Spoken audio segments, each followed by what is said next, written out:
Boa tarde, senhoras e senhores. A democracia se tornou, no último século, condição sine qua non para que um país seja considerado civilizado. Muitos veem na democracia o valor fundamental para o desenvolvimento de uma nação, mas desconhecem que a democracia sem um Estado limitado e liberdades individuais garantidas passa a ser apenas a ditadura da maioria. Considerar que a maioria pode decidir por todos simplesmente por ser maioria é abrir mão da liberdade em troca de uma parte irrelevante de influência através do voto. Eleições democráticas elegeram Ronald Reagan e, recentemente, Donald Trump.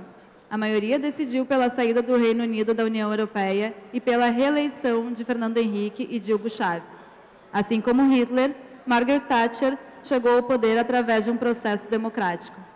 Está certa uma decisão simplesmente por ser vontade da maioria? Benjamin Franklin disse: a democracia são 2 lobos e um cordeiro votando sobre o que comer no jantar. Como podemos garantir que os lobos não devorem o cordeiro? Sejam bem-vindos ao 5º painel do 30º Fórum da Liberdade, a cultura da democracia.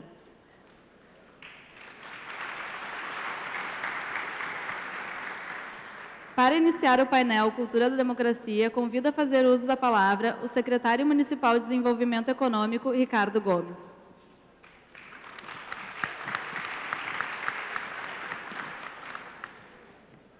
Boa tarde a todos. Eu queria primeiro agradecer o convite da diretoria do IEE, Joana. Para mim, acho que a maior honra da minha vida estar nesse palco hoje. Eu fui formado dentro do IEE, eu fui presidente do IEE, e dentro do IEE eu aprendi uma frase do Ronald Reagan, que dizia que a frase mais perigosa que existe é: olá, eu sou do governo e estou aqui para ajudar. Senhores, hoje eu sou do governo municipal e o absurdo dessa frase é o seguinte, é que quem o governo diz que vai ajudar raramente precisa ajuda e normalmente fica pior depois que o governo ajuda. Nesse palco, eu e o Eduardo Wolff somos do governo e nós estamos aqui para ajudar o Pondé a falar com vocês. Esse é o 30º Fórum da Liberdade e faz 30 anos que o IEE diz, basicamente, que o Estado brasileiro é muito grande, que ele custa muito e que ele se propõe a fazer coisas que não deveria, e que isso resultaria numa quebra do Estado, e que um Estado que quisesse fazer mais do que sua função essencial de saúde e de um suporte indireto à educação, de segurança, e um suporte indireto à educação e à saúde, um Estado que quisesse fazer mais do que isso, terminaria não conseguindo fazer nem isso. E a história mostrou que o que o IEE diz há 30 anos é verdade, está certo. O governo brasileiro quebrou nos seus 3 níveis. A União quebrou, os estados quebraram e os municípios quebraram. Não temos educação, não temos saúde e não temos segurança. Há 30 anos, o Instituto de Estudos Empresariais diz que nós precisaríamos fazer algo diferente, que nós precisaríamos fazer certo o que estava sendo errado. Mas o governo no Brasil só faz o que é certo quando for absolutamente inevitável. E é inevitável hoje. A quebradeira do Estado nos obriga a fazer o que é certo. No Brasil, eu não peguei o passador estou pedindo aqui. No Brasil, eu ouso dizer que nós nunca vivemos numa plena democracia. E essa é uma das coisas que nós precisamos começar a fazer certo. Nós vivemos uma oligarquia, nós vivemos uma ditadura, nós vivemos um populismo, está aqui o João Goulart, nós vivemos outra ditadura, nós vivemos uma precisocracia.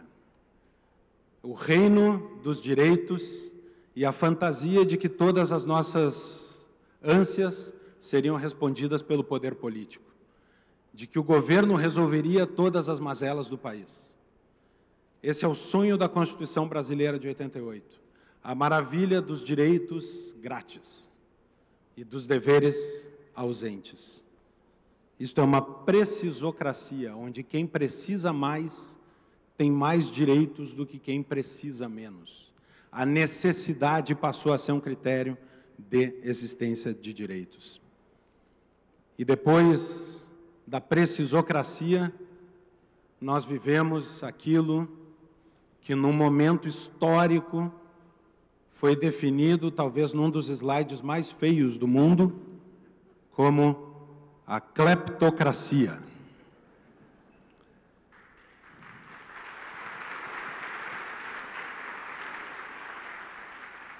É importante ter em mente essa fase, porque ano que vem nós temos eleições e nós teremos a opção de dizer se nós preferimos trabalhar os fundamentos de uma verdadeira democracia, ainda que demore para construí-la, ou se nós queremos restituir a cleptocracia que nos trouxe à ruína.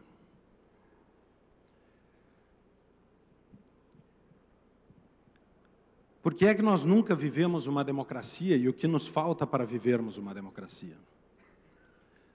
Democracia, como uma regra de maioria, é muito fácil. Alguém disse há pouco, a Joana disse há pouco, que a Alemanha elegeu Hitler, os Estados Unidos elegeram Trump. Votar é a parte mais fácil. Nós temos aqui na plateia a presidente da Rede Liberal da América Latina, Rocio, que veio da Venezuela, não sei onde ela está, para acompanhar o nosso evento. Votar é a parte mais fácil de uma democracia, o que chamamos uma democracia formal. Mas isso não é uma verdadeira democracia. Uma verdadeira democracia requer um segundo aspecto que nós insistimos em ignorar no Brasil, que é o Estado de Direito. Sem Estado de Direito não pode haver democracia. E o que é Estado de Direito? Como definir Estado de Direito? A melhor frase, para mim,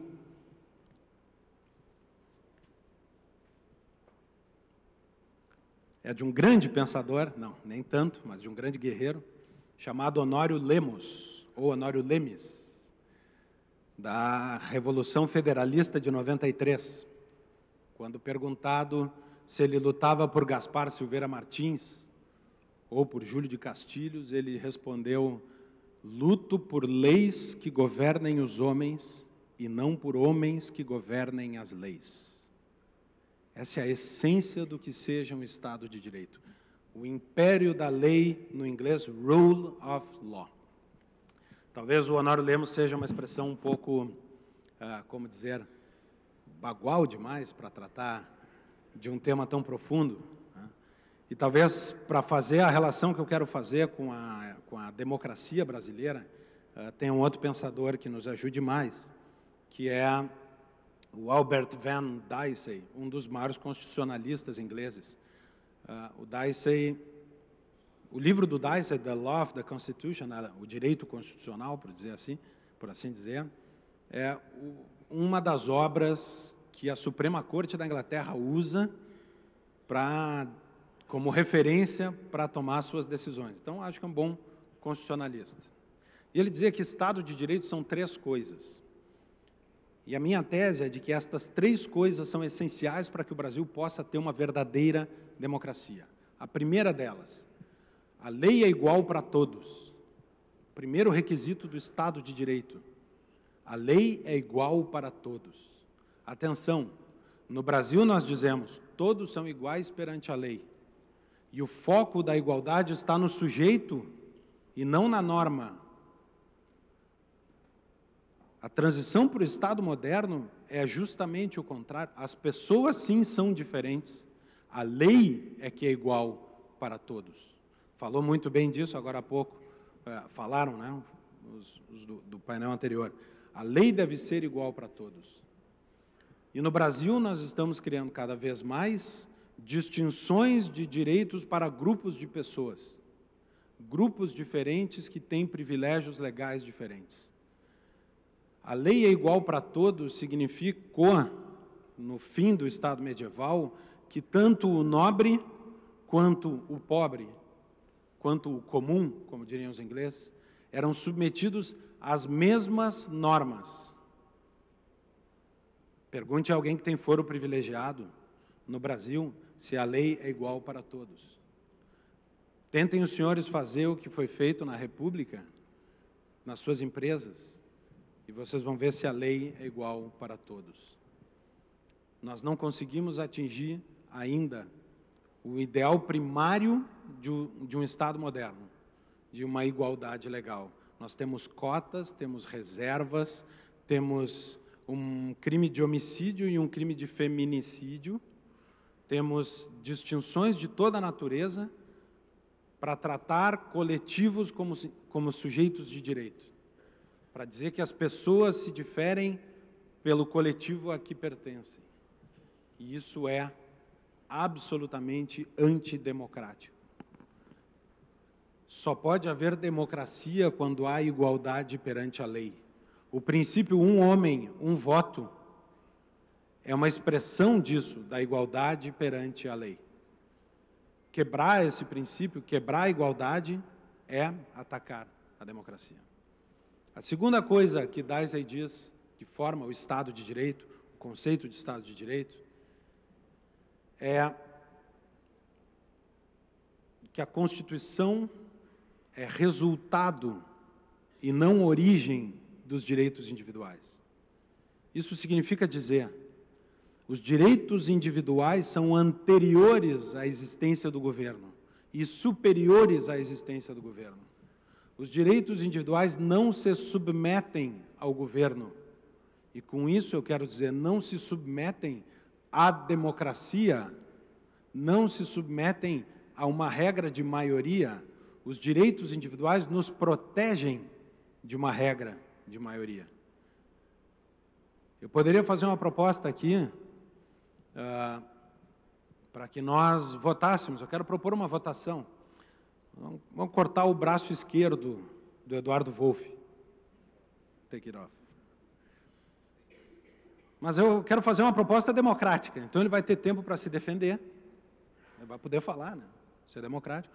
E todos nós vamos poder votar. É democrático, afinal de contas. Isso não é democracia. Porque a democracia não pode invadir o espaço do direito individual do Eduardo ou de qualquer pessoa. O direito individual é uma barreira contra o Estado. Os direitos individuais sempre foram barreiras contra o Estado. Toda a história do constitucionalismo inglês é uma reafirmação de indivíduos defendendo os seus direitos contra o poder do Estado. E a Constituição política decorre desses direitos, não os cria. Nós não temos direito à vida porque a Constituição brasileira diz nós temos direito à vida. Nós temos uma Constituição porque nós temos direito à vida. João sem terra na Inglaterra foi... Se você lê a Magna Carta diz, eu, João, rei da Inglaterra, representante de Deus na terra, etc., etc., etc., concedo aos meus súditos os seguintes direitos. Como se o poder político produzisse direitos. Na verdade, João sem terra assinou aquilo com uma espada na nuca, porque os barões haviam se revoltado contra ele para que ele reconhecesse os direitos que eles já possuíam. O Estado não faz mais do que reconhecer direitos individuais. Enquanto nós não entendermos que os direitos individuais são uma barreira à democracia, são um limite da democracia, nós não teremos verdadeira democracia. Nós vamos produzir outro populismo, talvez uma ditadura disfarçada de democracia, mas não produziremos verdadeira democracia, que não pode existir sem esse conceito de que os direitos individuais são superiores ao governo. É isso que diz a frase, é isso que expressa a Declaração de Independência americana, quando diz que todos os homens foram criados iguais, dotados por seu Criador de determinados direitos. Esqueça o aspecto de Deus na história, no texto.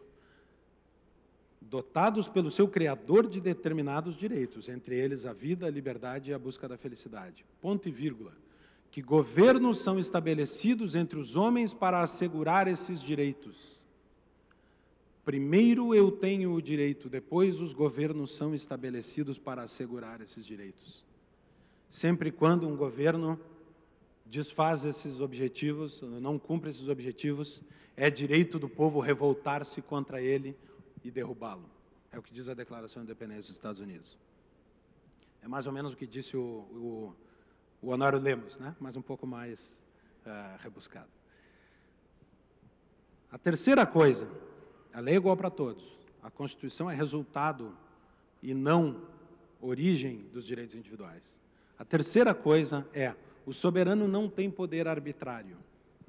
Tudo o que o Estado faz, o Estado sendo soberano, tudo o que o Estado faz decorre de um mandato que nós damos a ele. Esse é outro desafio gigantesco no Brasil. Onde está o limite sobre o que o Congresso Nacional pode legislar? Ele pode legislar sobre qualquer coisa. Ele pode legislar sobre um contrato de trabalho que duas pessoas firmam entre si. Ele pode legislar sobre o salário em cima da mesa. Ele pode legislar sobre o direito de família, ele pode legislar sobre qualquer relação civil, ele pode legislar sobre as relações de consumo, ele pode legislar sobre juros. A nossa Constituição tinha uma cláusula que previa juros máximos. Ele pode legislar sobre o que bem entender.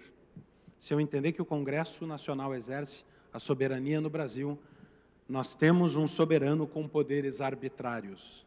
Não há cláusulas claras na Constituição que dizem ao Congresso Nacional qual é o limite do Congresso Nacional. E isso é um convite à expansão do Estado. Isto é um convite a um Estado gigantesco. E isso tem efeitos sobre a nossa democracia.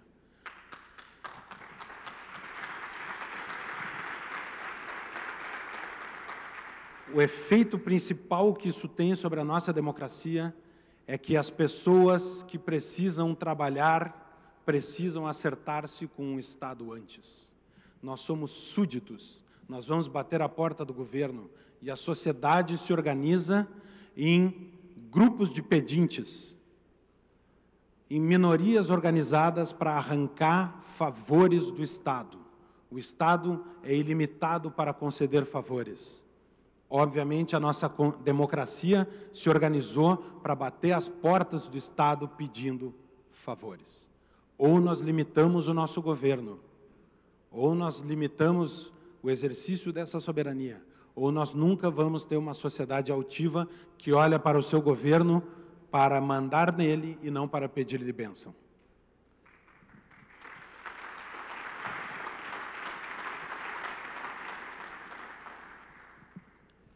Esses são os três aspectos que o Dicey comentou. A lei é igual para todos, a Constituição resulta dos direitos individuais e não há poderes arbitrários. Mas há uma coisa algo que eu queria comentar, que eu acho que é essencial na cultura política brasileira. É que a cultura política brasileira parece querer negar isso o tempo inteiro. Desde os nossos primórdios. E aqui talvez o maior contraste seja com a tradição inglesa que culminou nos Estados Unidos. Em 1018, se não me engano, o rei da Inglaterra era Knut, ou Canuto, um invasor viking. Aliás, se alguém está assistindo a série no Netflix, Vikings, desculpa o spoiler aí, os vikings dominam a Inglaterra. E o rei da Inglaterra era um rei viking. E diz a lenda que certa vez ele ordena aos seus súditos que o levem sentado no trono até a beira da praia. Sentado no trono, com a coroa na cabeça, ele olha ao mar e ordena à maré que pare de subir. A maré continua subindo. Ele então fala mais alto e ordena novamente à maré que pare de subir. E a maré continua subindo. E na terceira vez, quando ele começa, ele já está com os pés molhados.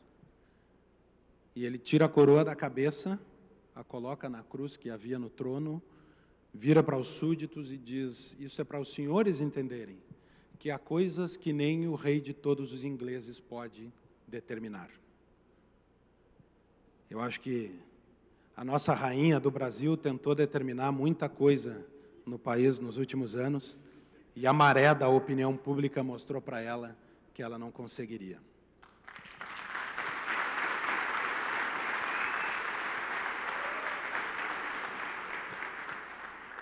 O nosso desafio democrático é um desafio medieval ainda.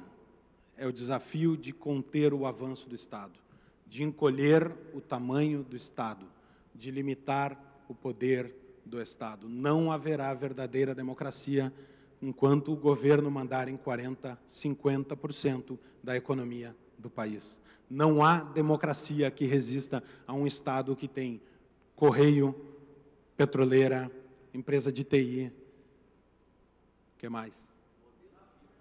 Empresa de modelo vivo, modelo vivo da Secretaria, indústria de camisinha, telecomunicações, aqui no Rio Grande do Sul, banco, empresa de silos e armazéns, porque a iniciativa privada, obviamente, não consegue guardar grãos, seria pedir demais, zoológico, laboratório, transporte. Não há democracia que resista a um governo deste tamanho. Todos nós viramos súditos e não cidadãos. Nosso desafio é, sim, diminuir o tamanho do Estado. E, para isso, é que nós produzimos nas ruas do Brasil uma mudança cultural que precisa amadurecer. Nós produzimos um protesto, nós precisamos produzir uma cultura de sociedade, uma cultura de indivíduos, porque eu disse, o governo só faz o que é certo quando é absolutamente inevitável. Hoje é inevitável que o governo diminua. Nós precisamos que a sociedade e os indivíduos ocupem o espaço que o governo vai deixar ao encolher. Ocupando esse espaço, nós começamos a ter uma verdadeira democracia no Brasil. Há uma série de pessoas hoje nos governos Brasil afora que querem fazer uma redução do Estado e que precisam que a sociedade dê um passo à frente. O Wolf podia estar em São Paulo escrevendo na Veja. Eu podia estar no meu escritório. O Marquesan podia ter ficado em Brasília. O Dória podia estar onde ele quisesse, né? Mas nós estamos aqui com a mão na massa. E convidamos também todos vocês para pôr a mão na massa, para encolher o Estado, devolver para a sociedade o papel que seria dela e poder mudar a frase de Reagan e dizer, finalmente, olá, eu sou do governo e eu estou aqui para parar de atrapalhar. Obrigado.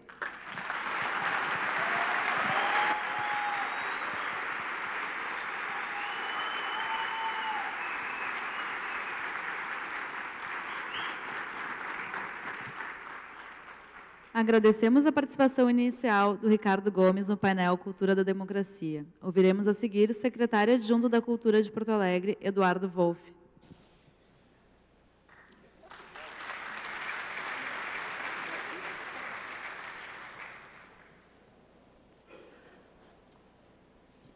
Bom, antes de mais nada, eu queria apenas registrar que é um grande orgulho para mim, é uma honra de verdade, não é apenas uma fala protocolar. Falar aqui hoje no Fórum da Liberdade, especialmente por se tratar de uma edição dos seus 30 anos. Eu cresci admirando o trabalho do Fórum da Liberdade, mesmo quando eu era um típico adolescente porto-alegrense dos anos 90 e, portanto, muito esquerdista. Eu adorava, é verdade, óbvio, eu adorava, por exemplo, ver que nomes como Paulo Francis, né, estiveram aqui nesses palcos aqui do Fórum da Liberdade. Eu achava isso incrível. E, portanto, quando eu digo que é um orgulho para mim, isso é mais do que meramente protocolar. Meus parabéns a todos os que fizeram e fazem parte da história do IEA e do Fórum da Liberdade. É uma honra para mim estar aqui dividindo esse palco com o meu colega, momentaneamente, né, de governo e companheiro de causa agora, né, Ricardo Gomes, e com o meu amigo e grande mestre Luiz Felipe Pondé. Agradeço a Joana por mediar esse debate aqui entre nós e por aqui acaba tudo que eu tinha de dizer de agradável para vocês. Tá? Eu não vou ler a conferência que eu tinha preparado para vocês, é óbvio, mas eu vou ler uma outra coisa que não são palavras minhas, mas que eu gostaria que servissem para a nossa reflexão. Se eu tivesse dado um título para essa fala, eu dei esse título de fato, é uma pergunta. Será que a democracia contemporânea, a democracia na forma que ela atualmente se apresenta para a gente, será que essa democracia é uma ameaça à liberdade? Será que ela, de alguma maneira, está em conflito com aquilo que nós acreditamos que seja a liberdade? Evidentemente, se alguém hoje fosse se perguntar sobre razões para questionar a democracia ou para se preocupar com a qualidade da democracia, com o futuro da democracia, não faltariam razões, não faltariam origens, né, pontos lá de reflexão para que você efetivamente apresentasse essa preocupação. Por exemplo, alguém poderia pensar no caso brasileiro. Por mais feliz que nós estejamos, e eu acredito que todos aqui estão, com o fato de que nós passamos por um processo de impeachment bem-sucedido, eu vou dizer parcialmente bem-sucedido, porque não é possível considerar a decisão arbitrária do Senado Federal de dividir a punição do impeachment como uma decisão minimamente constitucional e racional. Aquilo foi um ato arbitrário das oligarquias políticas do país para salvar Dilma Rousseff. Mas, por mais que a gente esteja feliz, por mais que a gente esteja feliz com o resultado desse processo de impeachment, qualquer pessoa que reflita sobre democracia deve ficar preocupado com o fato de que o país não conseguiu passar 25 anos sem 2 processos de impeachment. Então, ali você tem um problema de fato. Tá? Para não falar de todo o processo de corrupção envolvido nos esquemas de financiamento de campanha. Nossa democracia não pode ser um bom exemplo de nada se nós não conseguimos realizar campanhas minimamente honestas. Eu não vou recuar as campanhas dos anos 90 por uma razão muito simples. Nós não temos dados, mas não creio que estes dados, caso venham à tona, sejam muito positivos. Mas o fato é que os dados que existem hoje disponíveis comprovam, sem margem de dúvida, que as eleições de 2002 a 2014 foram todas fraudadas. Essas eleições seus resultados são absoluta e integralmente fraudados. Tá? Essa é a razão suficiente para você se preocupar com a democracia. Nós não conseguimos ter nem eleições limpas, nem um regime democrático estável. Há outras razões internacionais. A Joana mencionou isso na sua apresentação inicial. A vitória de Donald Trump nos Estados Unidos foi motivo de muito questionamento, de muita reflexão sobre a qualidade da democracia, para onde está indo a democracia, afinal de contas, se um cara como o Trump pode ser eleito.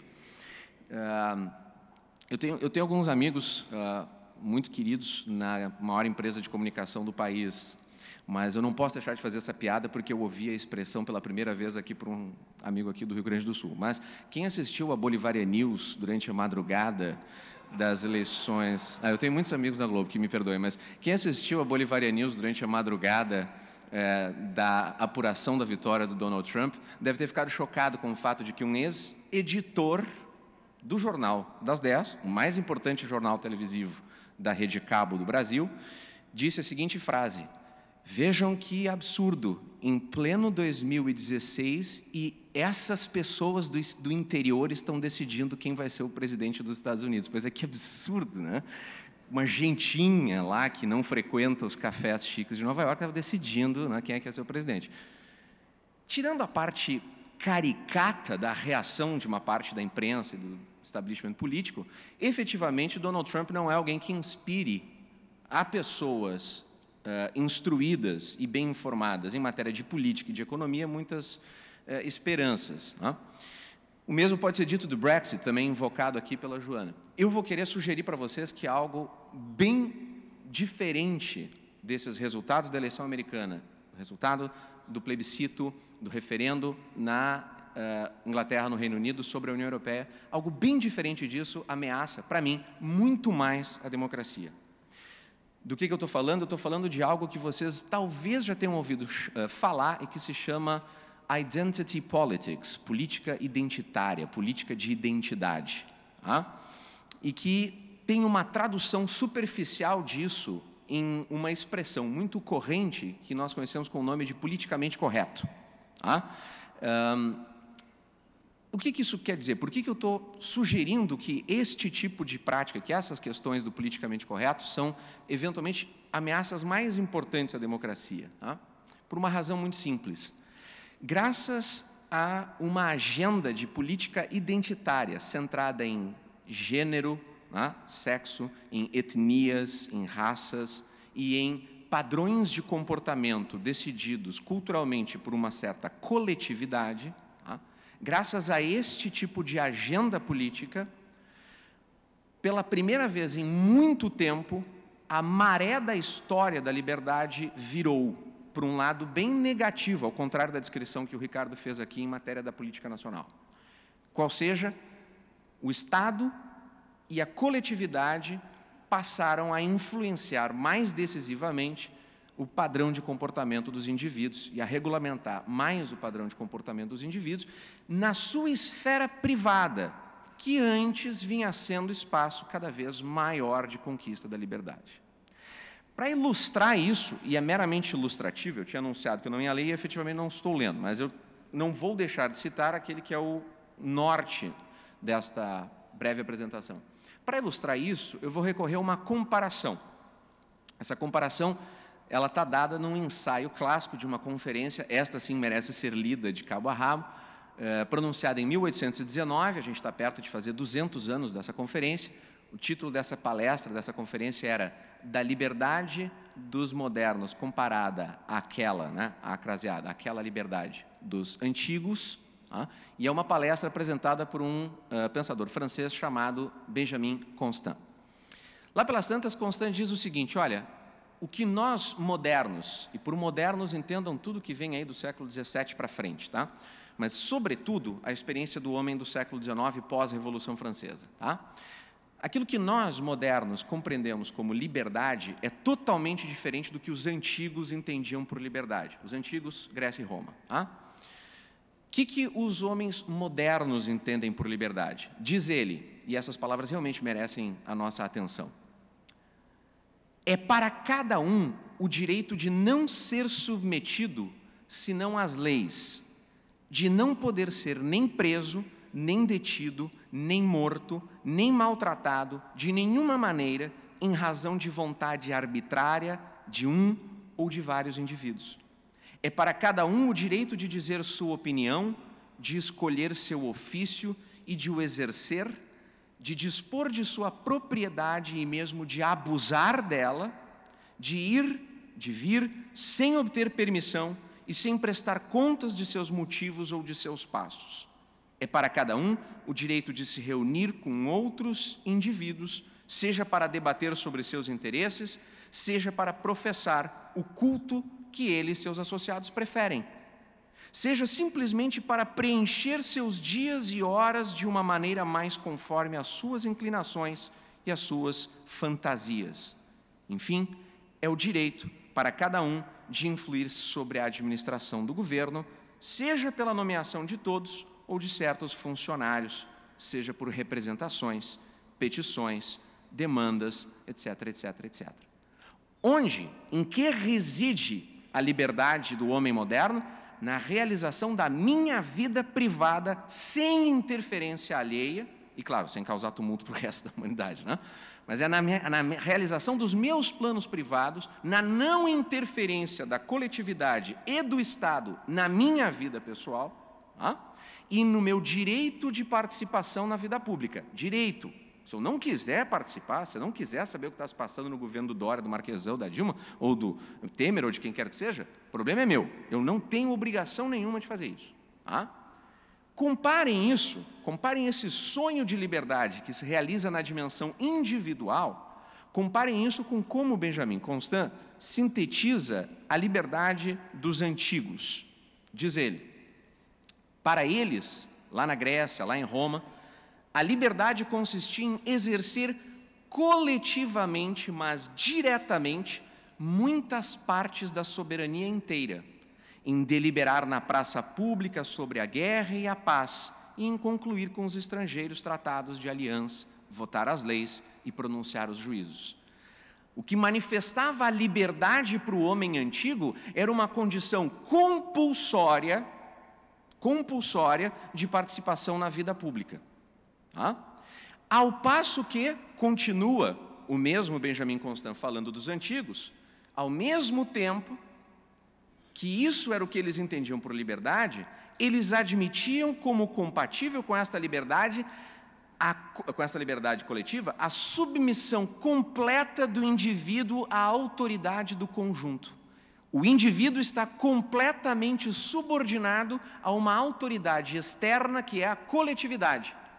Seja a coletividade entendida no sentido de a cultura, a vida social, os valores da comunidade, seja, obviamente, o conjunto de leis.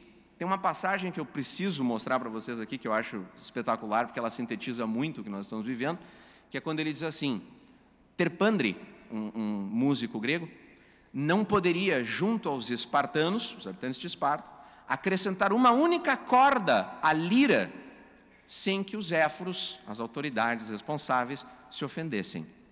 Nas relações mais domésticas, a autoridade intervinha.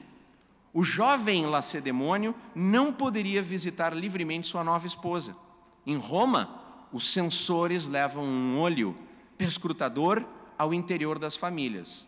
E vejam esta frase: as leis regulam os costumes, e como os costumes sustentam tudo, não há nada que as leis não regulem. Quando a coletividade, seja por meio de uma homogeneidade das suas convicções, seja por meio de leis do Estado, se intrometem, são intrusas na matéria privada, individual, o tipo de liberdade possível é completamente outro do que esta que nós concebemos como modernos, em que a liberdade é a minha realização pessoal, sem essas intrusões externas. Agora, se vocês olharem para essa descrição de uma sociedade em que até mesmo o tipo de instrumento que o sujeito vai tocar, e trouxerem isso para a reflexão contemporânea, para a nossa avaliação do mundo contemporâneo, em que um jovem americano, estudante da Universidade da Califórnia, branco, um tipão meio surfista, usando dreadlocks. Vocês já ouviram falar em dreadlocks, né? Aqueles negócios parecem um Rastafari. É um gênero peculiar de Rastafari. Eu não sei se eu estou dando uma explicação tecnicamente correta. Vocês podem imaginar, não é muito a minha praia, mas é por aí. Ele é interpelado, e tem um vídeo disso na internet, vocês podem ver. Ele é interpelado por uma colega de universidade, negra, que esculacha o rapaz por ele estar usando um dreadlock. Afinal de contas, aquilo pertence à cultura dela. Ele não tem o direito de, na sua vida privada, decidir se ele vai usar o cabelo do jeito A ou do jeito B. No Brasil, recentemente, uma história que pipocou nas redes sociais era de uma moça que, segundo contavam os relatos nas redes sociais, sofria de câncer, fazia quimioterapia e usava um turbante num metrô, e tomou uma reprimenda pública de uma moça militante do movimento negro que dizia que ela não tinha o direito de usar aquela vestimenta, aquele adorno, porque aquilo pertence à sua cultura. Então, veja bem, grupos coletivamente começam a exercer sobre os indivíduos decisões. Não, isso aqui é a minha cultura, eu tenho uma regra aqui que define que essa é a minha cultura, você não pode usar. Isso deu origem a toda uma agenda de discussões sobre apropriação cultural, etc, etc, etc. Agora, tentem imaginar o horror disso transformado em legislação regrada pelo Estado. Se apenas o fato de que grupos coletivamente passam a achar que tem o direito de decidir como você pode se vestir, que tipo de música você pode ouvir genuinamente, se você ir comer comida tailandesa é justo ou injusto, afinal você é branco, não conhece a cultura daquele lugar, isso é discussão real. Tudo bem, real para a gente bizarra da cultura, não para vocês que são pessoas que trabalham de verdade e tal, né? Mas tem uma consequência, uma pegadinha aqui, né? Imaginem se essas discussões que já são abstrusas, já são esquisitas, já são bizarras assim, imaginem elas jogadas agora para o plano de legislações, mas elas acontecem. Elas acontecem por quê? Porque por pressão desse movimento que voltou a defender uma intrusão da coletividade e, portanto, do Estado na vida privada, na esfera dos costumes, das nossas práticas individuais, o Estado voltou a se achar no direito de decidir coisas, e o Ricardo mencionou isso, como, por exemplo, se pode ter sal ou não na mesa. Afinal de contas, o Estado tem que cuidar da sua saúde. E o Estado vai decidir qual é o bom plano de vida que você tem, se é comer um filé, né, ou aquela pasta esverdeada, que né, sei lá, que vão dizer que é saudável, né, feita com micro qualquer coisa. Isso está quando o Estado decide, por exemplo, é um caso inglês, né, tem cidades, tem algumas áreas da Inglaterra que os conselhos de saúde conseguiram proibir a venda de carne mal passada. Você não consegue um bom filé mal passado. Você está lá, regrando a sua vida.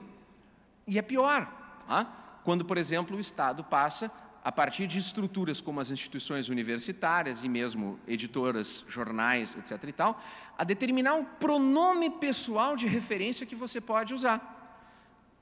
Teve um caso recente de uma universidade que disse, né, isso foi publicado, saiu notícia no Telegraph, né, no jornal britânico, era para algumas disciplinas específicas, mas alunos que não usassem gender neutral pronouns, né, você não pode, pronomes que não marcassem ele versus ela, tinha que ser um pronome neutro, seriam penalizados nos ensaios.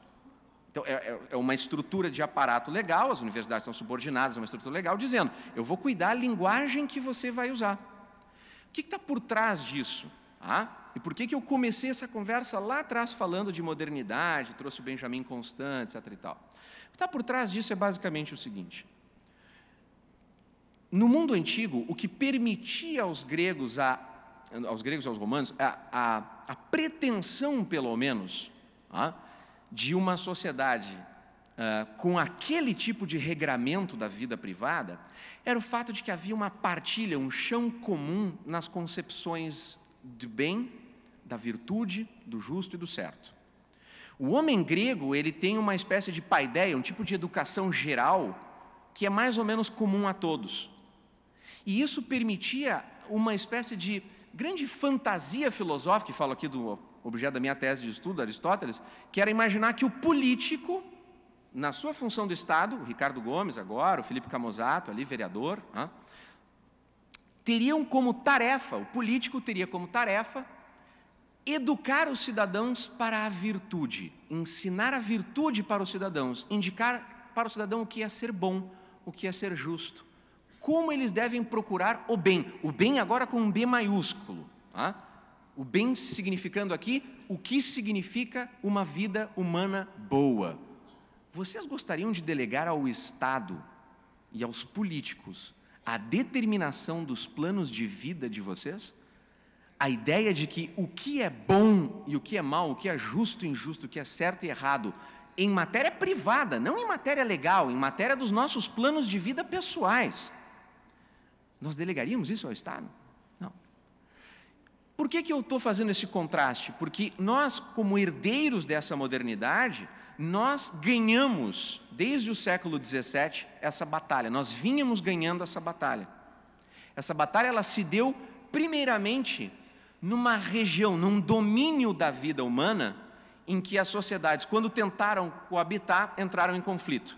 Que domínio foi esse? O da religião. Qual é o discurso narrativo, qual é a forma de narrativa que mais claramente tenta apresentar para os seres humanos como deve ser um plano de vida em busca da realização do bem? São as religiões, certo? Então, o que acontecia? A Europa, ali do século XVI e XVII, ela viveu um grave conflito de grupos religiosos, com a Reforma Protestante, que comemora 500 anos agora, e todas as consequências que isso trouxe. O Estado pode definir qual é a crença que os indivíduos devem ter com relação à sua alma e à salvação da sua vida eterna? Não. E essa foi a grande contribuição do John Locke, um filósofo inglês que todos vocês aqui certamente conhecem. E para eu encaminhar aqui para o encerramento, eu retorno então a Locke numa síntese aqui de um cientista político, jornalista, amigo da casa, amigo do Pondé, nosso amigo aqui, o João Pereira Coutinho, que escrevendo sobre ele disse o seguinte: olha, Locke chegou a essa síntese tão singela quanto verdadeira.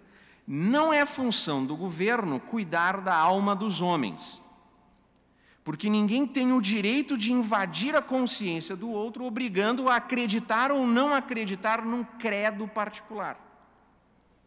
Ótimo para a religião, todos nós já aceitamos isso. Isso também foi ótimo para a política, todos nós já aceitamos isso. Se alguém quiser, num centro de eventos de outra rua aqui da cidade, organizar um evento defendendo ideias totalmente opostas e distintas dessas defendidas aqui, que bom, pode fazer. E pode fazer porque nós passamos por essa história aqui. Graças a homens como Locke, nós temos isso. Os séculos 19 e 20 assistiram este exato princípio chegar na vida privada, quando se retiraram as últimas intrusões estatais e comunitárias na nossa vida pessoal de natureza sexual, com leis que regravam, inclusive, e proibiam o homossexualismo, por exemplo, proibido por lei, você imagina isso? E regras maritais, como, por exemplo, a questão de adultério e divórcio, etc. e tal. Ora, essa história, esse arco de cada vez mais liberdade individual, vem se revertendo quando nós temos o Estado agora querendo fazer dele a tarefa de nos ensinar o bem e a virtude. E o bem e a virtude é o bem da educação de gênero nas escolas, é o bem da promoção de direitos de minorias, como sendo uma obrigação de consciência de cada um dos indivíduos e não uma matéria de decisão individual. É o Estado determinando quanto você põe de sal na sua carne, é o Estado determinando o que você deve considerar bom para a sua vida. Isso é mais grave do que o Donald Trump, isso é mais grave do que bombas nas Sírias, isso ameaça mais a democracia e a liberdade do que qualquer uma das outras coisas que estejam no nosso horizonte recente. Obrigado.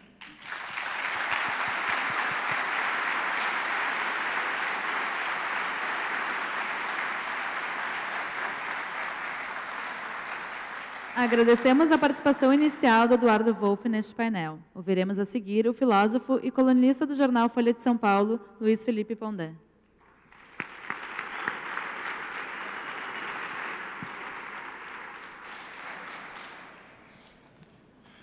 Boa tarde. É um prazer estar aqui com vocês de novo. Adoro vir a Porto Alegre, ao Fórum. Eu vou, talvez, usar o meu tempo para falar algumas coisas que eu acho que a gente pode pensar ou pode, de alguma forma, se organizar para enfrentar certos riscos que a gente pode chamar da democracia, ou mesmo riscos ao pensamento liberal, à prática do pensamento liberal entre nós. E vou pontuar alguns desses temas e como eu acho que a gente pode fazer frente a eles. A nossa mesa aqui, o nosso painel é sobre cultura e futuro da democracia, é o tema geral, e é esse foco que eu tenho. Eu começaria dizendo o seguinte: a minha tese básica, que eu já venho desenvolvendo de algumas formas, é de que o pensamento liberal no Brasil, ele precisa ir além da economia e também precisa ir além da política. Não significa que não tem que pensar economia e política. Mas, inclusive no sentido não só do Brasil enquanto tal, mas de um olhar mais amplo sobre o mundo e na sua própria história do pensamento liberal inglês, né, de origem inglesa. Eu começaria dizendo assim: a esquerda perdeu em tudo, perdeu na economia, perdeu na política, mas venceu na cultura.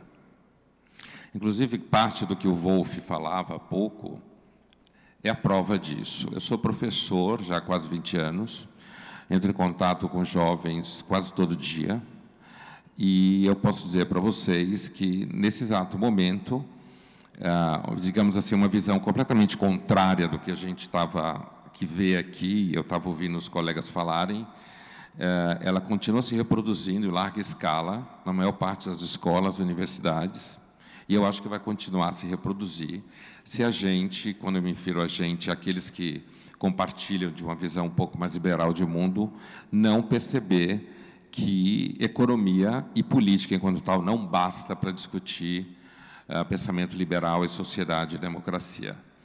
Então, por exemplo, eu levantaria a proposta de que, num possível futuro fórum, 31º, que o tema do fórum fosse o que é uma mulher liberal, por exemplo. Né? O que é uma mulher liberal? Né? Eu sei que essa minha discussão está associada a toda uma brincadeira de uma coluna que eu fiz alguns anos atrás, chamada Direita Festiva, que foi cunhada e cozida no fórum aqui em Porto Alegre, exatamente, né? E que fez bastante barulho na mídia, e eu recebia e-mails de meninos liberais: olha, Pondé, eu sei pegar menina mesmo, que conselho que você me dá, não sei o quê. Mas a outra ideia é pensamento liberal em mídias sociais, por exemplo, né? Porque o debate nas mídias sociais tende a ser um debate de baixa qualidade, é um debate que, como dizia o Wolff quando me faziam as perguntas, tende a ficar quase virar memes, certo? Quer dizer, uma espécie de processo de os jovens liberais, o liberalismo, o pensamento liberal no Brasil tem uma vocação a virar Trotsky, quer dizer, grupos de 3 brigando contra grupos de 4, né? Ou um debate acerca de, afinal de contas, qual é a identidade liberal verdadeira. Então, com isso, eu quero dizer o seguinte: eu acho que pensar o futuro da democracia, pensar a cultura em relação a um olhar liberal de mundo, é urgente que o repertório e uma gama de ferramentas que, de alguma forma, podem enfrentar a hegemonia da esquerda na cultura, passa pela ampliação do repertório, né? E, infelizmente, eu continuo achando, salvo grandes exceções, esse ambiente aqui não é um ambiente para se dizer isso, mas eu continuo achando que a grande parte da elite econômica do Brasil não acredita em ideias, certo? Não acredita em ideias. Pensa que ideias é, por exemplo, animação de festa, certo?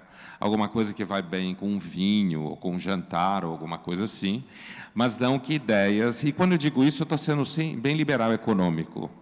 Quando você acredita numa coisa, você põe dinheiro naquilo, certo? E você pode dizer que acredita muito, mas enquanto você não colocar dinheiro, é porque você não acredita, certo? Principalmente se você for um liberal em termos econômicos.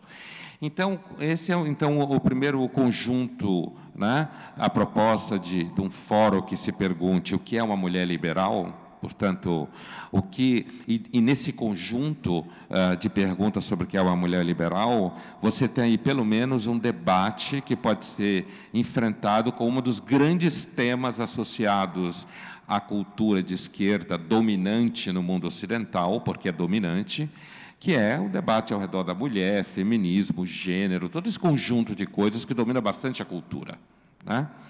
Essa pergunta significa, inclusive, o que é, de fato, a emancipação feminina e os impactos disso nos vínculos das famílias. Porque, se a gente quiser pensar uma cultura liberal e pensar o futuro da democracia, não adianta só pensar em termos de relação de Estado e economia. Não é que não é importante pensar, claro que é, ainda mais no Brasil, que é um país da Idade da Pedra, de certa forma, nesse sentido. Mas não basta só pensar nisso, né? Então, isso é uma coisa. Outra coisa no âmbito da cultura, né, que eu acho importante, é um pouco uma ideia desenvolvida por um sociólogo americano chamado Daniel Bell, no final dos anos 50 e depois retomada no final dos anos 70, que é um livro dele chamado Contradições Culturais do Capitalismo, né? E aí é uma coisa que me chama muito a atenção. O próprio Adam Smith já havia levantado hipóteses como essa, seja no seu Riqueza das Ações, seja no seu Teoria dos Sentimentos Morais, mesmo John Stuart Mill, né, algum tempo depois, é o seguinte: a relação entre produção de riqueza e virtudes morais, né? É uma outra coisa que eu acho que o pensamento liberal e o Fórum da Liberdade tem que se perguntar afinal de contas, qual é o lugar da moral no pensamento liberal? Eu, na verdade, acho que o lugar da moral no pensamento liberal é um lugar anterior à economia e anterior à política, certo? E não sou só eu que penso isso, até gente como Adam Smith pensava isso, né? E o próprio Daniel Bell, no sentido de que a produção de riqueza material, sem dúvida nenhuma, produz certos desdobramentos do comportamento moral. E daí vai mais um tema: pensamento liberal e comportamento contemporâneo, né? Porque existe um fenômeno que um psiquiatra inglês que teve recentemente no Brasil, chamado Theodore Dalrymple, que na verdade o nome dele é Anthony Daniels, né, como todo mundo sabe, quem o conhece, esse é o heterônimo literário dele. Ele escreveu um livro que no Brasil vendeu muito, chamado em inglês Spoiled Rotten, Podres de Mimados, né? Eu acho que é a chegada a hora da gente refletir em que medida grande parte dos problemas que nós enfrentamos hoje no mundo, inclusive problemas como o politicamente correto, é fruto do enriquecimento. É fruto do enriquecimento material. Isso não significa que a solução vai ser ficar todo mundo pobre, né? Não é isso que eu estou dizendo. Mas significa se ater ao fato de que um dos lugares hoje que mais produz, do meu ponto de vista, tralha política, né, que produz tralha cultural e que produz o próprio politicamente correto, é a nação mais rica do mundo, em que o sistema liberal e economia, sociedade de mercado e democracia liberal, de alguma forma, melhor se instalou. A gente não pode simplesmente fechar os olhos para isso, principalmente sendo liberal. Porque toda essa esquerda é um grande fetiche da sociedade contemporânea. É um fetiche da sociedade produzida pelo enriquecimento material. E que tem muito a ver com uma certa autopercepção moral de que eu sou do bem. Essa semana mesmo, ontem, eu conversava com alguns jovens artistas que eu coordeno, uma residência que tem no Museu da Imagem do Som, em São Paulo, e eu escutei, alguns deles são 4, falando, todos jovens ao redor de 25, 30 anos, por aí, e é uma fala que eu escuto muito em sala de aula, que é dizer assim, então, mas como é que a gente não vai se preocupar com as pessoas que estão sofrendo? Um dos grandes problemas da imagem do pensador liberal ou da posição liberal no mundo, inclusive no Brasil, é porque a imagem de que se você é liberal, você é mau. Não adianta dizer que não tem, não, porque tem. Você é mau. Você não se preocupa com quem sofre. Você fica aí falando que se trabalhar vai dar certo, nem sempre dá, certo? E você, no fundo, não está preocupado com as vítimas, que é o nome que essa cultura do politicamente correto tanto gosta, as vítimas sociais históricas, né? É nisso que dá a grande trilogia Sex, Gender and Class, que domina grande parte do universo acadêmico americano e, por desdobramento, nosso. Na verdade, hoje, quem produz o maior contingente de teorias de esquerda antiliberais não é a Coreia do Norte, é os Estados Unidos da América que produz. São as universidades americanas que produzem isso daí. Assim como são as universidades da nossa elite econômica no Brasil que produz. Isso é um problema cultural. Isso demanda repertório que vai além do debate do tamanho do Estado, que vai além do debate da questão da liberdade enquanto tal. Precisa desses debates, mas vai além disso. Ou seja, enquanto a gente não se debruçar, eu acho que tem no Brasil, inclusive, tem melhorado um pouco. Recentemente eu conversava com um aluno americano de uma universidade americana, que passou um tempo aqui no Brasil, e ele me dizia que nós estamos muito melhor do que eles. Muito melhor do que eles, né? E também um professor inglês que me dizia que o debate político no Brasil, do ponto de vista liberal, né, é muito mais rico do que na Inglaterra. Né? A gente aqui tem jovem interessado, e a prova é eventos como esse, nessa discussão, que em absoluto na Inglaterra não existe. Né? Então, eu acho que isso vai, e aí vai me levar para o terceiro ponto que eu quero desenvolver com vocês, e último, quer dizer, isso acho que deve nos levar para uma necessidade de uma ampliação de olhar. A tese do Bell é que o capitalismo, ele é o sistema moral que produziu riqueza, que não é a tese do Bell, né? Todo mundo sabe disso, é um sistema de virtudes que produziu riqueza, né? Inclusive um sistema de vícios, muitas vezes, que produziu riqueza, como o próprio Adam Smith chama a atenção, mas que as virtudes estavam associadas a uma vida contida, um investimento na disciplina, né? O adiamento do prazer, e que o enriquecimento nos Estados Unidos, diz o Bell, na verdade, e na Europa, acabou produzindo jovens e gerações posteriores que, na verdade, não partilham dessas virtudes. Não partilham dessas virtudes, né? Não partilham de virtudes como adiamento do prazer, não partilham das virtudes de disciplina, entendem que qualquer ideia como essa, na verdade, é uma forma de opressão. Um dos grandes argumentos da teoria das identidades é o relativismo filosófico. O relativismo filosófico foi produzido pelo mundo contemporâneo. Então, na verdade, o que eu acho é que, para a gente pensar o futuro da democracia e construir um olhar liberal um pouco mais sólido para além da briga com o PT, que é fundamental, ou com seus derivados, seus genéricos, né? Não é que eu não acho que isso não é importante, não. É claro que é importante. E a briga está acontecendo agora, inclusive, né?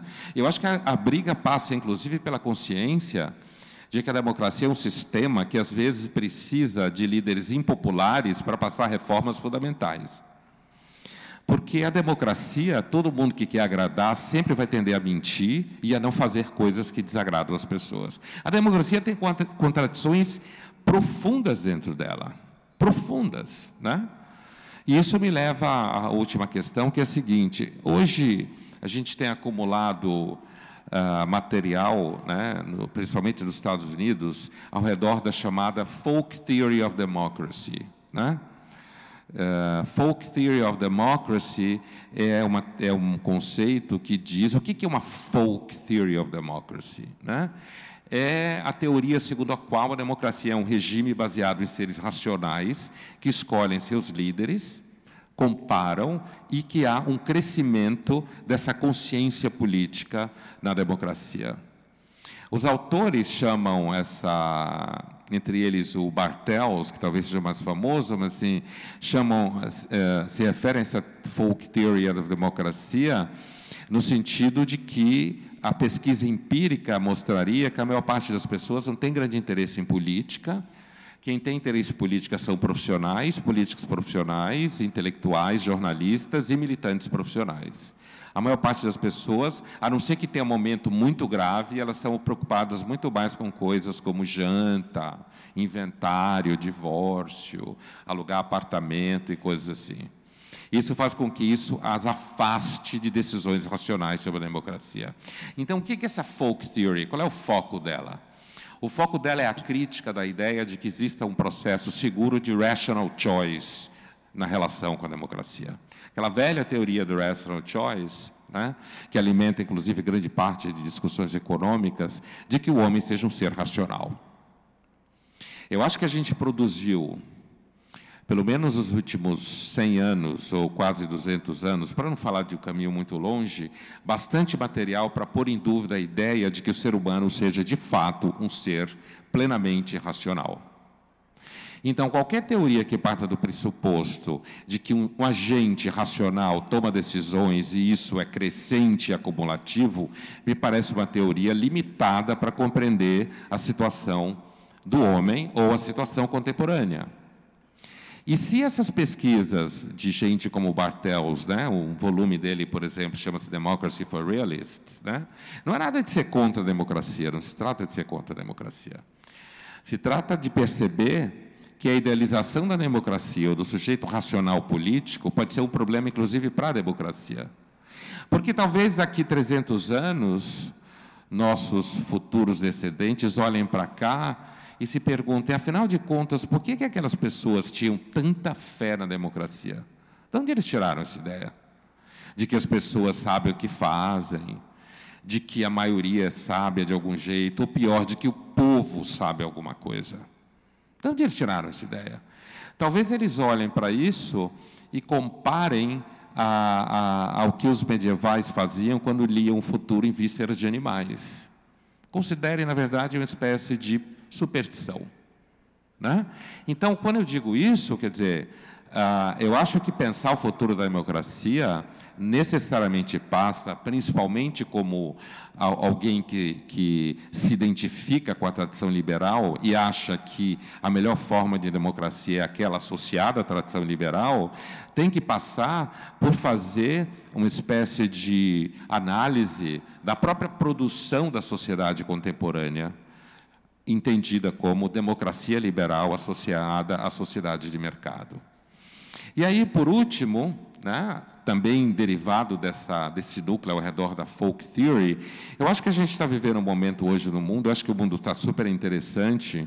Eu tive essa semana passada num evento de jornalistas em São Paulo, um evento grande, em que eu abri a minha fala dizendo, era sobre a pós-verdade, e eu abri a minha fala dizendo, há muito tempo não acontece uma coisa tão boa para nós que trabalhamos a mídia do que a eleição do Trump. Foi uma bênção. Mais empregos, mais anunciantes, mais estágios, e um motivo para acordar de manhã odiando o Trump. Eu desafio qualquer jornalista que diga dizendo a verdade e não diga que, nos últimos anos, nunca se viveu uma época tão interessante como essa. Cada respiração do Trump, você sente mais uma razão para você viver, trabalhar e escrever, né? Então, eu acho que desde o final da Guerra Fria, nós vivemos no mundo uma espécie assim de surto Fukuyama. Esse surto Fukuyama acabou acreditando, de alguma forma, que a sociedade seria pequenos ajustes na relação entre sociedade de mercado e democracia liberal. E que, assim como no dia que eu entrei na redação do Jornal da Cultura, ia fazer jornal, naquele dia do resultado da eleição do Trump, e estava uma parafernália na redação, e um colega gritou e falou assim, mas Pondé, como assim? O mundo acabou. Como que alguém pode eleger alguém como Trump? Acabou a tolerância, acabou o respeito, né? Não acho que acabou, mas pode acabar, sim. Pode acabar. Esse mundo todo que a gente vive pode acabar. Né? Assim, quando eu chamo de surto Fukuyama, que vocês sabem muito bem, o livro Fim da História, do Francis Fukuyama, é um surto que, grosso modo, se manifesta a partir da queda do Muro do Berlim e toda aquela bolção que aquele momento gerou, de que o mundo iria entrar num período de grande paz e que, no final das contas, de Paris a Zâmbia, todos chegariam à conclusão que a solução da vida é a produção de bens materiais associado à democracia liberal. E talvez o que a gente esteja vivendo hoje é a percepção de que essa ordem mundial, baseada nessa lógica, talvez não seja eterna, nem autoevidente, nem se mantenha funcionando para sempre. E mais, de que uma das características de que essa ordem produziu no mundo foi a experiência do ressentimento. E a categoria de ressentimento, pensada primeiramente pelo autor Nietzsche, certo? A categoria de ressentimento ainda não recebeu a devida atenção na análise político-social na nossa época. O mundo contemporâneo tem produzido ressentimento em alta escala. Porque a verdade é que poucos são melhores do que muitos, poucos conseguem mais do que muitos, as pessoas não são iguais, e não tem nada pior na vida do que você conviver com alguém melhor do que você. E quanto mais você abre espaço para pessoas produzirem, na melhor das hipóteses, coisas, e você percebe o quanto você pode ser medíocre, incapaz e pior do que aquela pessoa, mais vontade você tem de matar ela. Então, a crença de que pode existir uma humanidade de agentes liberais e racionais que acreditam que ele deve ser totalmente responsável por ele mesmo, talvez seja quase uma crença humana. Talvez a gente deva dar mais atenção ao fato de que a mediocridade seja muito mais adaptada à condição da espécie do que a diferenciação pelos talentos que você tem. Enquanto a gente não levar esse tipo de coisa em conta, eu acho que a gente não estará pensando suficientemente no futuro da democracia e a gente não estará enfrentando o discurso da vítima, do ressentimento e da mediocridade que se ocupou da cultura, e é com ele que a gente se bate em sala de aula o tempo todo. Obrigado.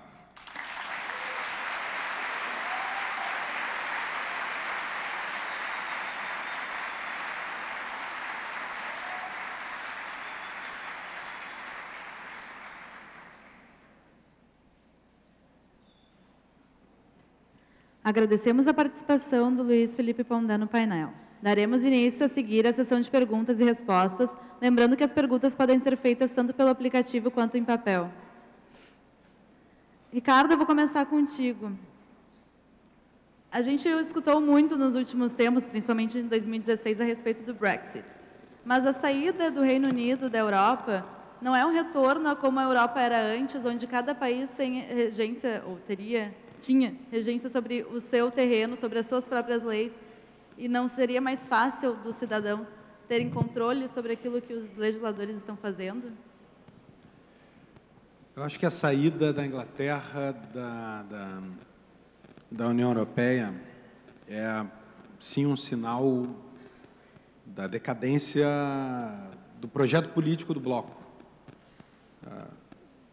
Não só porque são países muito diferentes entre si, mas especialmente porque a filosofia jurídica da Inglaterra é absolutamente diferente da filosofia jurídica da Europa continental. A Inglaterra é um país de uma tradição empirista em que o governo só se mete quando é chamado a se meter, em que o conceito de direito surge das cortes judiciais e não do parlamento. O parlamento inglês faz política, quem descobre o direito é o poder judiciário no dia a dia, e essa é uma grande diferença, também está refletida na Declaração de Independência dos Estados Unidos, é uma grande diferença. Quer dizer, quem é que faz o direito na Inglaterra? Não é o parlamento. Quem descobre o direito são os juízes que julgam casos concretos de pessoas que brigam entre si, e os juízes descobrem o direito no caso concreto, partem do concreto para uma norma geral e abstrata. É, portanto, uma indução a partir do concreto para o abstrato. A Europa continental e os seus tradicionais códigos, assim como o Brasil, nisso somos herdeiros da Europa continental. A visão é o contrário. O parlamento, o Congresso, faz o direito, elabora uma norma abstrata e o juiz que se vire para adequá-la ao caso concreto. O problema é do juiz para adequar uma norma idealizada a um caso concreto. Isso, obviamente, leva a Inglaterra e a Europa continental a terem visões muito diferentes sobre qual é o papel das instituições políticas da União Europeia, sobre como as normas que saíam do Parlamento Europeu seriam aplicadas num país que não tem uma tradição jurídica igual à tradição jurídica da Europa continental. Para um exemplo clássico disso, a tradição inglesa produziu a Revolução Americana, em que homens comuns disseram: o rei da Inglaterra está atacando os meus direitos, os direitos do povo inglês, os direitos que os meus pais lutaram para construir, os direitos que eu experimentei quando vim da Inglaterra. Eu vivi com estes direitos e o governo os está atacando. Uma coisa muito prática, muito real. A Revolução Francesa foi feita em nome de liberté, égalité e fraternité. Pergunte a um francês de 1789 o que era isso, e ele diria: não sei, nunca vi, nunca vivi isso. É um sistema de Estado que parte de uma abstração para o concreto. E o inglês é um sistema que parte de uma realidade para uma abstração. Eu nunca acreditei muito na participação da Inglaterra no bloco da União Europeia, e me lembro da Margaret Thatcher defendendo a não adesão da Inglaterra à zona do euro e a preservação da libra, antevendo que Grécias da vida aconteceriam e ajudariam a destruir a estável moeda britânica. Então, surpresa, Thatcher tinha razão.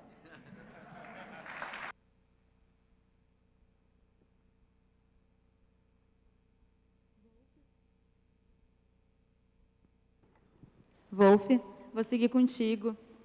A gente, de certa maneira, endeusa a democracia, ela é vista como sinônimo de civilidade, mas a gente tem alguns exemplos de ditaduras que deram certo economicamente, como a Coreia do Sul, com Park, ou hoje a gente pode ver Dubai se desenvolvendo. O que levou a isso? Será que a democracia sempre é sinônimo de civilidade, ou esses países um dia chegarão à liberdade?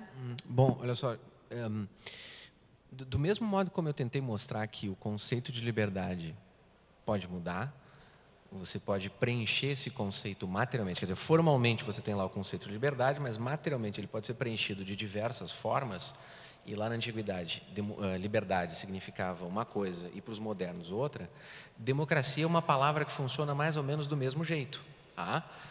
O que significa uma experiência democrática para um ateniense do século V não tem nada a ver com o que significa uma experiência democrática, tá? Para o americano do século XX, e também não tem nada a ver com o que significa democracia nas palavras dos discursos das democracias populares, como era o caso da Alemanha comunista, dos países do bloco, certo?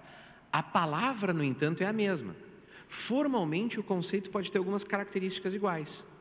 Vontade da maioria, governo da maioria, né? Você pode ter, assim, formalmente algumas coisas são iguais, mas o que vai informar esse conceito, o que vai preencher materialmente esse conceito, aí é muito mais complicado. Então, a primeira coisa a fazer é reconhecer o seguinte: não existe democracia como uma palavra de sentido unívoco que determina no mundo sempre o mesmo tipo de regime. Tá? A primeira questão é essa. Tá? Existem democracias, existem diversas formas de regimes democráticos. Não era ingenuidade da parte dos regimes ditatoriais comunistas se autodeclararem República Democrática Popular da Alemanha, República Democrática Popular Socialista do não sei o que lá. Tá? Não era mero jogo retórico, era uma crença de que aquele era o bom modo de fazer democracia. Bom, essa é a primeira coisa. A segunda coisa é a seguinte: eficácia econômica momentânea, eficácia econômica de curto prazo, a história parece provar, e eu peço perdão por entrar numa área que já não é minha, mas a pergunta joga um pouco para isso, eu não sou economista nem nada, mas a história parece provar que você consegue ter eficácia econômica de curto prazo, superficial, tá? Com regimes os mais variados, inclusive com ditaduras brutais. Tá? Por uma razão muito simples, eu estou momentaneamente sequestrado como secretário adjunto aqui de Porto Alegre, estou no poder público. O Ricardo está momentaneamente abduzido da sua vida e está secretário. Nós sabemos o que é isso. A máquina pública é engessada como o diabo. Você não consegue, às vezes, que alguém lhe passe um telefonema. Tá? Agora, se eu sou um ditador, eu mando matar quem não faz o que eu estou mandando. Aí é simples, você entende? Não me dê ideias, né? Não me dê ideias. Não, mas é verdade. Se eu sou um ditador, é fácil. O processo de tomada de decisão é mais rápido, etc. Então, assim, ditaduras podem resolver coisas assim. Tá? Isso é uma segunda parte dessa resposta. Então, a primeira diferenciação entre democracias em variados registros. O segundo é: eficácia econômica pode ser obtida em diversos tipos de regimes, inclusive em ditaduras muito brutais. E o terceiro lugar, e este é o ponto que me parece importante para uma cultura da liberdade, para uma cultura da democracia, é liberalismo, como eu falei nessa minha breve exposição para vocês, é um tipo de liberalismo que a gente poderia chamar de liberalismo político, é a tradição do pensamento do liberalismo político, certo? E aí ele pode nos remeter lá ao John Locke e tal. Uma consequência, um desdobramento natural desse liberalismo político foi o seu liberalismo econômico, cujas formulações fundamentais se dá do 18 para o 19. Tá? Adam Smith é a figura de referência, não a única, etc. E tal. E existem outras correntes. Tá? O que acontece? Eu gostaria de invocar aqui a fala de uma pessoa que vocês todos já receberam no fórum, que é conhecido defensor das causas da liberdade e da democracia, que é o escritor peruano Mário Vargas Llosa. Tá? E eu tive o privilégio de estar com ele em algumas ocasiões, por razões variadas, e uma coisa que ele sempre insiste é: um defensor da liberdade, um liberal de verdade, não pode, sob hipótese alguma, escolher qual dos liberalismos lhe interessa, e ser um liberal em economia e autoritário em política, certo? Um liberal que olha para o regime do Pinochet e diz: pô, pois é, bacana, não concordo com ditadura, mas que legal, fez isso, fez aquilo, é sem tirar nem pôr a mesmíssima coisa que um sujeito de esquerda que olha para Cuba e diz: eu não concordo com ditadura, mas tem igualdade, entende? Não tem nenhuma diferença. Se você é um liberal, você é um liberal completo. Você recusa qualquer forma de autoridade. Tá?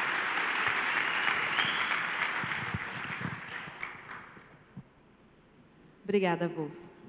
Pondé, vou te fazer uma pergunta da plateia, feita por Márcio Bonet. As nações que tiveram governos autoritários ou totalitários e se arrependeram publicamente, como a Alemanha, o Brasil e o Chile, têm uma noção melhor sobre os limites da democracia, quebras de liberdades e garantias em nome do coletivo ou da segurança, do que outras que não tiveram essas experiências, como os Estados Unidos, ou que não as repudiaram de forma institucional, como a Rússia? Olha, eu tenho uma piada que eu já escutei na França, que diz que a França é o último país socialista da Europa. Porque, como a França nunca passou por uma ditadura, chamada ditadura do proletariado, que, grosso modo, os países do leste europeu passaram, né? E, na verdade, o discurso que se tem é uma coisa que precisa ser, a gente precisa olhar com atenção, é o fato de que tanta gente que se identifica com a esquerda, e quando você apresenta a ela as experiências ditatoriais, todas elas praticamente, eles normalmente se relacionam com elas como católicos dizem, não, mas é a igreja que traiu o cristianismo verdadeiro, né? Então, acho que tem um pouco essa relação. Mas, com relação a países que não passaram por situações de, digamos assim, de ditadura, eu acho que existe eu não acho que a memória dure muito tempo, tá? Eu, cada vez mais, tenho a impressão que a experiência soviética, na verdade, é um episódio na história do imperialismo russo, e que, sei lá, daqui uns 500 anos, talvez, nem se dê muita atenção a essa experiência soviética, mas sim ao arco de vocação imperialista que a Rússia sempre teve. Mas no momento mais próximo, né, eu acredito que sim, né? Países que não tiveram experiências ditatoriais ou experiências mais dramáticas na história política, não que não tenham tido guerras, mas que não tenham tido regimes ditatoriais internos, eu tenho a impressão que eles podem, como exemplo que eu dizia, acho que os Estados Unidos hoje é o maior produtor de teorias de esquerda, é claro que tem muito filósofo francês no meio, mas é o maior produtor de teorias à esquerda. Na Inglaterra, por exemplo, por razões acadêmicas, eu estive há 4 anos na Universidade Inglesa pelo um projeto FAPESP de pesquisa, e assim, a Universidade Inglesa hoje, ela é, em grande parte, eu estava na Faculdade de Medicina e Ciências Humanas, né? No Departamento de Humanities and Medicine da King's College em Londres, assim, Foucault é o Deus lá, né? Então, eu vejo a Inglaterra hoje como um país, em alguma medida, bastante longe da Inglaterra que a gente pensa quando pensa na tradição liberal, né? Inclusive a jurisprudência inglesa, que, no meu ponto de vista, também é bem superior à continental, como estava sendo falado aqui, mas, assim, do ponto de vista da formação cultural, a Inglaterra hoje, ela está muito longe de qualquer posição liberal. Ela está, assim como os Estados Unidos, em grande parte, né? Então, eu chamo atenção para isso, quer dizer, o embate da posição liberal não é que não é econômica, não é que não é política, e não é que não precise de uma análise das consequências econômicas e políticas também, mas eu acho que o embate cultural é fundamental, e é por isso que a gente não consegue falar com mais jovens. Quando eu digo a gente, aqueles que se identificam com a posição liberal, é mais difícil conversar com os mais jovens, porque a posição liberal, ela perdeu a imagem de que culturalmente ela significa emancipação, liberdade, melhor condição de vida. Ela perdeu esse lugar. Não é essa mensagem que a maior parte dos jovens... É claro que no Brasil, inclusive, tem melhorado um pouco, eu não sou pessimista, mas perdeu, né? Então, os Estados Unidos hoje, por exemplo, ele é o grande produtor, do ponto de vista acadêmico, eu quero dizer, e da grande mídia americana, que nesse sentido é pior que a brasileira, me parece, é o grande produtor desse tipo de de literatura ou de visão de mundo, que é típico de quem nunca sofreu, de fato, com algum regime socialista, alguma destruição do tecido econômico e tal. Agora, com relação a ditaduras, eu queria dizer uma coisa que também tem a ver com essa pergunta, Joana, que é a seguinte. A ditadura no Brasil, que só pode ser compreendida, me parece corretamente, no contexto da Guerra Fria, e que os alunos, quando estudam isso, não sabem, porque os professores de história mentem na sala de aula, mentem, certo? Contam uma história completamente enviesada, inventam coisas como, sei lá, no caso da Dilma, ou qualquer outro clichê, combatia pela democracia. Isso é uma mentira. Na época da ditadura no Brasil, o que existia era um conflito entre uma ditadura que representava os interesses americanos para barrar a contaminação soviética na América Latina, de um lado, e um outro grupo que queria trazer essa influência soviética ou chinesa para cá. Ninguém estava se batendo ali pela democracia, coisa nenhuma. Mas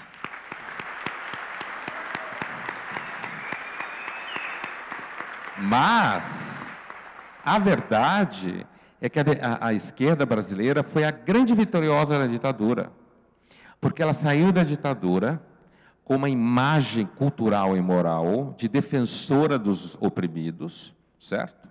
E a ditadura brasileira, famosa por perseguir todo mundo, a ditadura brasileira, ela simplesmente, quando ela saiu da cena, além de ter arrebentado a economia, quando ela saiu da cena, as universidades e as escolas e as redações de jornais estavam todas na mão da esquerda. Quase todas na mão da esquerda. Então, eu acho que um dos grandes, e que é por isso que eu, às vezes, quando ouço alguns setores, o debate brasileiro hoje, falando dos militares e que não sei o quê, a ditadura brasileira deu para a esquerda, no Brasil, o trunfo que ela tem até hoje, defensora do bem. Foi graças à ditadura brasileira que a esquerda no Brasil hoje deita e rola. Não. Isso daí não é um fenômeno unicamente brasileiro, no cenário do contexto internacional. A grande vantagem da posição da esquerda, e assim eu digo, é uma coisa que eu penso muito. Na verdade, uma das minhas razões de simpatia pela visão liberal de mundo é porque eu acho a visão mais madura. E justamente porque ela é mais madura, ela é mais difícil de você abraçar. É muito mais fácil você terceirizar a responsabilidade. É muito mais fácil você imaginar que o mundo não é um mundo da escassez, né? Eu costumo dizer que economista de esquerda é como piloto com medo de altura. Quer dizer, né? Porque assim, eu não entendo economia a não ser como ciência da escassez, né? Se desse para todo mundo o tempo inteiro, não existia a narrativa da queda do paraíso, né? E, portanto, o problema de que o mundo nunca será perfeito, nunca terá jeito, acerta, estoura depois, ou seja, a condição meio insustentável do mundo, que demanda uma certa maturidade, me parece, em alguma medida, pelo menos intelectual, eu acho que esse é o grande trunfo da esquerda na cultura. É porque a esquerda sustenta uma eterna adolescência mental na visão de mundo, certo? E isso daí é muito difícil de combater. Precisa de bastante recurso para combater. Eu acho que os dois querem fazer comentários, Ricardo e Wolff, então, para a gente encerrar o painel, se vocês dois puderem comentar. Bem rapidamente, Ponel, concordo com essa percepção de que o liberalismo perdeu durante muito tempo a sua face libertadora, vamos dizer assim, e, portanto, uma atratividade especialmente para a juventude, assim como houve uma dominação cultural da esquerda, que ainda há, especialmente nos meios de comunicação. Mas eu só queria pontuar aqui, talvez, e que a esquerda, aliás, ganhou um ar de santidade no país, decorrente do regime militar, com certeza, mas se esse é o filme, eu acho que uma Polaroid deste momento talvez mostrasse uma mudança que eu não sei se vai durar muito tempo ou como vai andar, mas o Hélio Beltrão há pouco mostrou aqui um vídeo sobre a Rede Liberdade, que tem 250 grupos de estudos de jovens liberais. Espontaneamente criados. E eu acho que uma Polaroid do momento mostraria que a juventude brasileira começa a enxergar o potencial libertário que o liberalismo tem. E uma segunda cantinho dessa Polaroid talvez não mostrasse a esquerda com esse ar de santidade que ela conquistou a tanto custo e que, graças a Deus, Dilma, Lula, Tarso Genro, et caterva, conseguiram enterrar e, quando tiveram o poder na mão, acabaram com a aura de moralidade que a esquerda se planteou durante tanto tempo. Eu acho que a Polaroid é melhor do que o filme nesse caso, e se isso vai ser capaz de mudar o Brasil, eu acho que vai.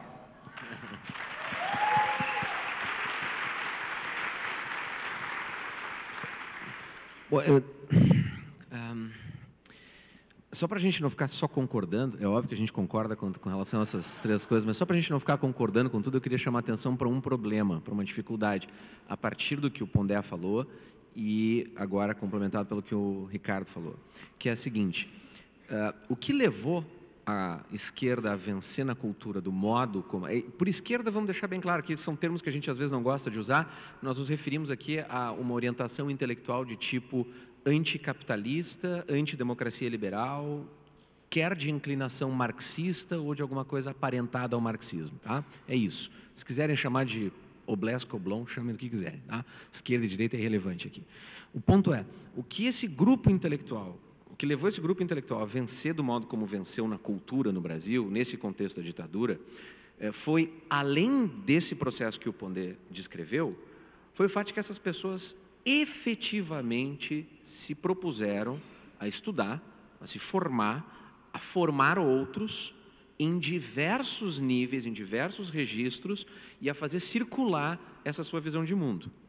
Isso dá margem para muita gente, especialmente pessoas com, enfim, baixa formação, pouca ou nenhuma atividade sexual na vida privada, né, e algum acesso à internet, a falar em teorias da conspiração, né?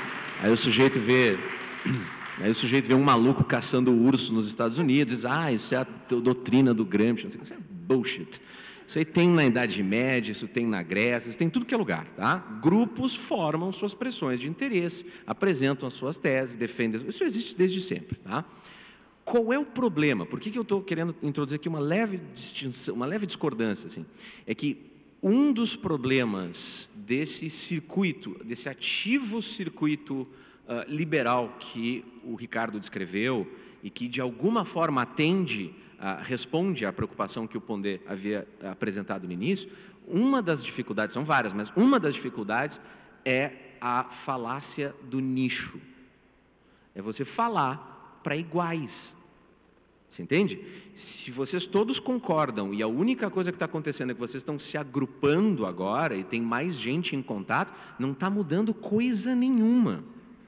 Você entende? Apenas vocês têm agora um instrumento tecnológico e, de repente, sei lá, passagens mais baratas, e vocês estão conseguindo se conectar. Isso não é o suficiente. Tá? E como é que você sai do nicho? Você sai do nicho quando você passa a se interessar por problemas que não são aqueles que exclusivamente estão ditados pelos seus autores. Se você decorou os livros do Mises, isso vai servir para, sei lá, para você fazer uma prova no Instituto Hélio, e o que mais? Você vai fazer o que com isso? Você entende? Tem um mundo além disso. Se você decorou os livros de sei lá, Rothbard, ou quem quer que seja, de Hayek, não sei o que lá, tudo bem, isso está conectado com o que na sua experiência? Você vai passar a ler literatura agora e tentar achar como é que Hayek explica Machado de Assis? Você vai passar a ver filmes e tentar interpretar os filmes exatamente como esses marxistas fizeram durante 2 séculos, que é fazer filtros ideológicos do liberalismo para o cinema, para as artes, para a vida sexual, para não sei o que lá. Quer dizer, se você ficar nesse nicho, entre iguais com a mesma agenda, você não vai ganhar a sociedade, você não vai conversar com as pessoas, você não vai fazer com que as pessoas percebam que a experiência humana, como o Pondé insistiu muito aqui, é extremamente mais complexa e mais plural. Sair dos nichos, atuar em outros grupos, falar com os diferentes, isso é que é uma agenda de trabalho real para esses grupos todos agora.